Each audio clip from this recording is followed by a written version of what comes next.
Praise be Jesus and Mary.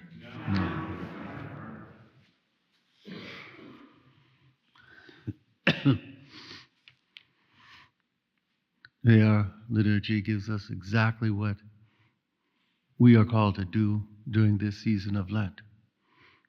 Something that we should take with us as we pass from Lent onto the Paschal Tide and continuing throughout all of our lives. Something we need to do constantly and need to remind ourselves. Here we see, well, this is one of the most well-known stories to all of us, the prodigal son. He has everything. He's given everything. He has everything he needs, but he goes off and squanders all of it. He falls into sin, which, what does that do to us? We too fall into sin. And what does that do? It takes us away from God. God is that Father that's represented in this parable. And note what the Father says at the end to the older son. Son, you are with me always. Everything I have is yours. God tells us the same thing. You are, but actually he tells us, I am with you always. God is with us always. Right here living with us in the Eucharist. He is with us. And he wishes and he seeks to give everything he has to all of us. That is his own life. To share with us his own life. His very love. God is love. He seeks to share that with us. But what do? We tend to fall back into ourselves and seek only for ourselves. Which is what the younger son did. And we fall away from God. That we call sin.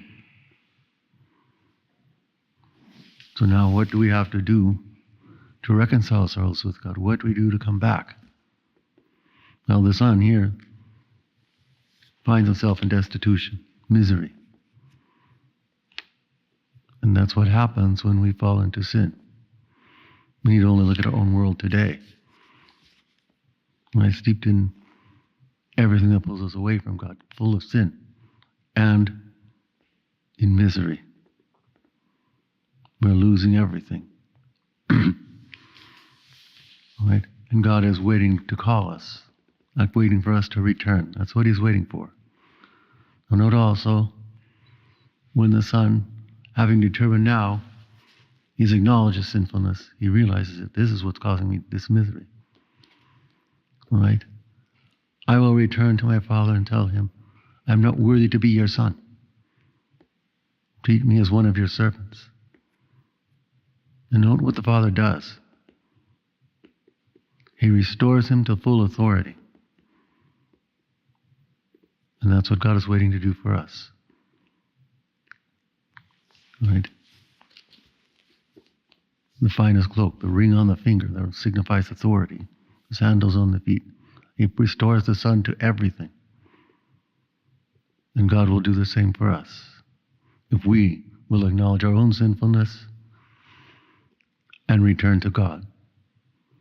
We become what we are. Through our baptism, we are heirs to the kingdom of heaven. God is waiting to give us everything. And he will give it all back to us if we will turn to him. We have to acknowledge our own sinfulness. That we turn back on ourselves. We seek for ourselves. And return to God. Recognizing our own unworthiness. We can be your servants.